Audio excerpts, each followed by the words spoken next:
السلام علیکم ناظرین، میں مینیجر کاشف علی آپ سے مخاطب ہوں زیب النثار ٹرسٹ ہاسپٹل ساگر پور سے۔ آج ہم روحانی شادری کلینک کے اندر ہم اپنے روحانی معالج صاحب سے پوچھیں گے کہ کاروبار کی بندش کیا چیز ہے، یہ کیسے ہوتی ہے اور اس کے کیا علاج ہیں، کیونکہ کاروبار کی بندش کی وجہ سے گھروں میں بڑے بگاڑ ہیں، لڑائیاں جھگڑے بڑے مسائل ہیں۔ تو اس حوالے سے ہمارے ساتھ روحانی معالج موجود ہیں، ہم ان سے پوچھتے ہیں۔ جی السلام علیکم۔ وعلیکم السلام۔ کاروباری بندش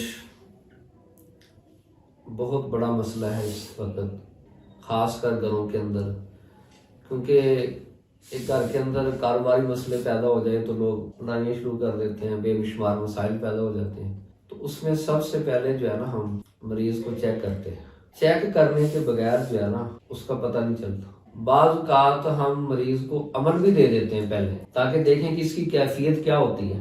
یہ جو عمل دیا ہے اس کے لیے ہم نے رزق کے لیے کہ اس کی یعنی کاروبار کی بندش ختم ہو جائے، تو اس لحاظ سے پھر ہم عمل بھی دے دیتے ہیں پہلے۔ لیکن جب تک مریض چیک نہ ہو اس وقت تک مسئلہ نہیں ہوتا۔ کاروباری بندش کے لیے آدمی صبح شام منزل ایک دفعہ پڑھے، بالآخر 11 دفعہ درود شریف، اور سورہ اخلاص صبح شام روزانہ 100 مرتبہ پڑھے پابندی کے ساتھ۔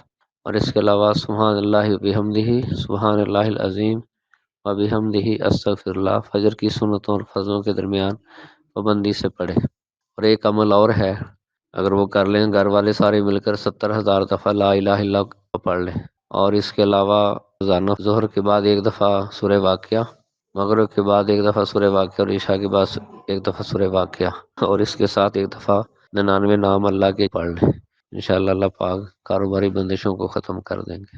ایک میرے دوست ہیں، وہ ان کی سویٹ کی دکان تھی، تو ان کے لیے مسئلہ تھا، کافی گڑبڑ تھی، کئی دفعہ آتے جاتے رہتے کہ مسئلہ۔ تو میں نے جب اس کو تفصیلی چیک کیا تو ایک عجیب قسم کا جادو، مچھلی کو چاک کر کے اس کے اندر بند کر کے اس کو دفن کیا گیا۔ اور پھر بعد میں جب میں نے چیک کیا تو بعد میں خود ہی بتا رہا ہے، میں نے نہیں اس کو یہ پہلے چیز دی، لیکن میں نے اشارہ کر دیا، کیونکہ ہم چیزوں کو نہیں دیکھتے کہ اس کو کیا بتانا ہے، کہ اصل اس کے اوپر مسئلہ کیا ہے۔ اس کی کیفیات سے اور اس کی ساری چیزوں سے پتہ چل جاتا ہے کہ اصل میں مسئلہ کس وجہ سے آیا۔ تو اس میں جب بندش آتی ہے اب وہ جتنے مرضی بھی کرے مال، جب تک اس کا وہ بندش نہیں ختم ہوگی، مرکز نہیں ٹوٹے گا، تو کیسے اس کا مسئلہ حل ہوگا۔ لوگ عامل ان کے پاس جاتے ہیں تو کہتے ہیں کہ آپ کو مسئلہ ہے، لیکن مسئلہ کیا ہے؟ اس کا مسئلہ تو چیک کریں پہلے کہ آیا کہ وہ کس قسم کا اس کے اوپر مسئلہ بنایا ہوا ہے۔ آپ دم کریں گے، کوئی تعویذ دیں گے تو وقتی طور پہ وہ ٹھیک ہوگا، پھر وہ مسئلہ اصل وہ پیچھے تلاش کرنا پڑتا ہے کس کی وجہ پہ۔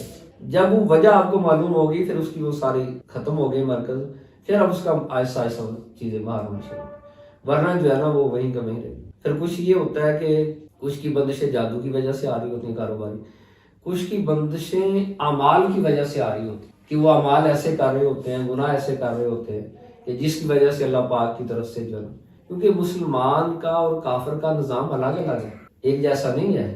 وہ تو دنیا میں سونے کے چمچ سے بھی کھائیں آپ کے سامنے تو کوئی بڑی بات نہیں ہے، اس لیے اللہ نے ان کے لیے یہ دنیا بنائی۔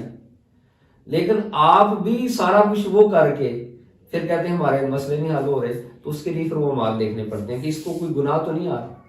اگر وہ نہیں ہے تو کوئی اور چیز چیک کرتے ہیں ہم، پھر اس کے لحاظ سے دیکھتے ہیں کہ اس پہ یہ توبہ کرواؤ، اعمال پہ لگاؤ، کیونکہ سب سے بڑا وعدہ تو نماز کے ساتھ ہے رزق، اور ایک نماز ہی نہیں پڑھتا، زور لگا رہا ہے تو کیا ہوگا؟ ایک وقت آنا ہے اس کے نظام میں۔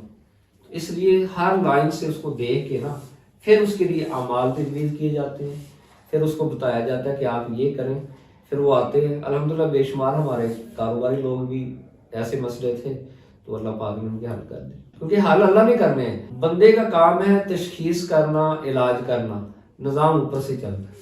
جی بہت بہتر، ماشاءاللہ۔